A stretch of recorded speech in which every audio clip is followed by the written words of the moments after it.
Hi everyone, welcome to another video where I'm going to be talking to you about M365 Copilot, all things AI. Welcome to the AI Workflow Lab. I'm Tita, glad to meet you all again. So today we're going to talk to you about how you can use automation to free you some time and eliminate those laborious, repetitive tasks that you're doing. So I'll show you how to connect Microsoft Copilot and Power Automate. Those are the two contenders, the two protagonists for this video today. How you can completely automate those tasks. And the good thing about it is that, about this scenario, is that there won't be any code involved. So not a single line of code. So by the end of this video, you'll be able to capture requests automatically, trigger actions across the M365 applications, and deliver results to the right people instantly. And the good thing about this, it will take less than 15 minutes, right? So here's a problem. Many teams are still doing things manually, whether it's, the challenge with that is that things get lost. So emails get lost, reports pile up, simple approvals take days. So take, for example, my client, Sophia, who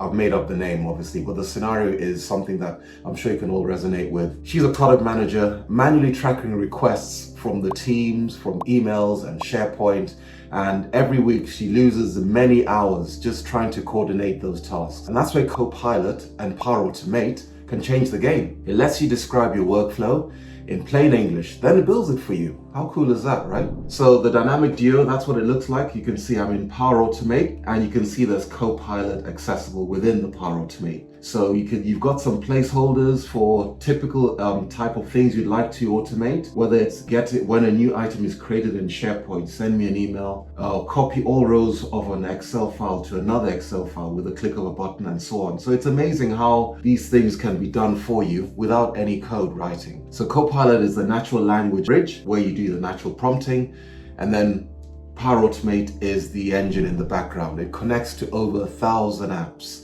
and gets the job done, really. So let's get stuck into it. But before I do it, I want to tell you the 4 principles that you should adhere to or follow when you're creating, using Copilot and Power Automate to automate these tasks. So firstly, identify the repetitive tasks, like email triaging or approval of documents or report generation or notification that someone needs to do something. So what's that repetitive task that keeps you from doing other things on a Monday morning? So number 1, identify the repetitive task. Number 2, use Copilot and Power Automate to suggest triggers and actions. So it will absolutely do that for you. Number 3, modify and connect your Microsoft data securely. So that you'll see in the demo, I'll make sure Copilot is connected to the right data, to the right locations that I wanted to do the automation for me. And the 4th thing is test and refine with Copilot feedback. So you'll run the flow. There might be some suggestions Copilot positions for you, and you can accept them. Or if the Copilot has already done what you needed it to do, then happy days, right? But those are roughly the 4 kind of things, the 4 steps, 4 principles, 4 pillars, 4 things to look out for. I've also put together a 0 code workflow blueprint at the bottom in the comments section, next to the like and subscribe. Don't forget to like and subscribe if you haven't already, please, thank you. There'll be the document there for you to read. We've got some templates there and the principles to follow, things to think about when you're trying to automate those repetitive tasks, right? Cool, so should we go and build a workflow? I hear you say yes, so let's do it. Right, so the scenario I'm going to do here is whenever a CV is uploaded into SharePoint, I want 2 things to happen. I want to get a notification about that in Outlook. I also want a planner task to be created, and I want a task to be assigned to whoever received the email. So if John received the email, I want a task to be assigned to John in Planner that I've got access to so I can see. So you see how I can then use that to kind of see who's got what to do, and I don't have to get lost in emails. I'll just go to Planner and I'll see it there. So let's get Copilot to do that for us, right? So what I'm going to do is I am going to copy a prompt type a prompt. Well, I'll copy it in just to make it save you guys time. But describe in detail how you want your automation to work. Push. When a new item is added to a document library in SharePoint, send me an email, then create a planner task and assign it to the file owner. Nice and simple, right? Click on generate. Well, that was quick, even quicker than last time. Anyway, that's good. You see, Copilot AI is always improving. You too will soon be saying, that was quick. because it does things quickly, right? So when a file is created, that's the trigger it's going to use. Then these are the actions. It's going to find out who created the file. It's going to send an email to me, and it's going to create a task to the document owner. So I'm happy with this, keep it and continue, or I could add more detail if I wanted to refine my prompt. So if I wanted to do something like maybe also send a notification to Microsoft Teams, right? Or update another SharePoint document library. So you can tweak it, but my advice is start with a simple repetitive task and then you can build on it, right? So let's keep it and continue. Then review your connected apps and services. So these are the apps and services it's going to connect to. So it'll do some verification. So you can see it's got my email address and it's connecting to all these wonderful apps. I'm happy with that. So these are the actions it's going to do. Click on create flow. And there we have it. So you'll notice there are a couple of red bits here, invalid parameters. Don't worry, easily to resolve. All I need to do here is tell it where it needs to look in SharePoint for when a new file is added. I click on the invalid parameters link, then I have to find it. So if I click on the drop-down list, I'll then be presented with areas in SharePoint that I've got access to. So which area did I want Copilot to look into? Which area will people be adding the documents to? It's in the operations document. It's in the document library under the operations site. So I just click on that one there. And then the document library is called, I think it's just called documents, nice and simple. So there we have it. So that's where it's going to look. Then the other thing it's got here, invalid parameters. So what's it got over here?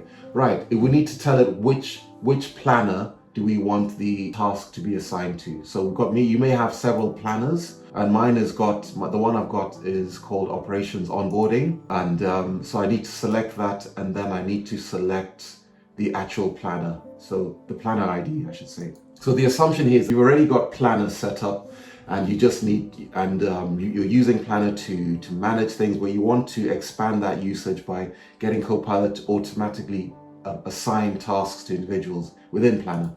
So I've got those two. Click on save. We should get a nice green banner. Good, your flow is ready to go. We recommend you test it. Yes, we will test it. Always test. So let's go. I am going to try and do things with one screen and hopefully not fail miserably live on YouTube. Anyway, so here are my files here. So I want to drag one of these files. If I just go to my demo.downloads, where is it? Where is it? Okay, so we're going to just do something like that. I'm going to find the SharePoint site that I want to drag documents in. And it's somewhere here. Excuse me about this. So it's under documents, isn't it? So we're going into the onboarding document library. So you can see there's a bunch of files over there. I'm just going to drag another one in, and I should get a notification when something when a document is added into it. So I'm just going to drag this document here, Kim, the CV. So I'm going to drag it in here. And let's maximize that so you can see. Let's just replace it. I already added a file, so I'm going to add another one. So look, I've dragged a file, a CV called Kim CV. I've added it into the onboarding folder. So now what should happen in the background is, oh, sorry, I forgot to click on test. So I just have to click on test, do it manually, click on test, and now let's do it again. So I will drag, although it may kick off anyway, I'm just going to re-drag that file into this document library. So you can see that's the document library there. Go get the file. I will try to find a different one that we haven't done before. I'll try that one. I think I've done it before. Let's try this one. So I'm going to drag this file into this document library. Um, Let's go back to the flow. So it's hopefully working away its background. So I've been working away. I've created another CV. I've put it into the CV folder in onboarding and in the SharePoint site. Now, what should happen is I should get a notification that a document has been added to that document library, and eventually a task should also be applied to in Planner. So it's working away. Go and make a coffee, a tea, or something. But usually it should happen quite quickly. But obviously, it will be happening in the background. Okay, so look, your flow ran successfully. So now if we go into Outlook and That's it over there. So look, a new file has been added to the document library. So that's been added. So that just came in today. So if we then go into the operations planner, you will see, in fact, if I just refresh that and go into the operations planner, you can see that's it right over there, the new file added.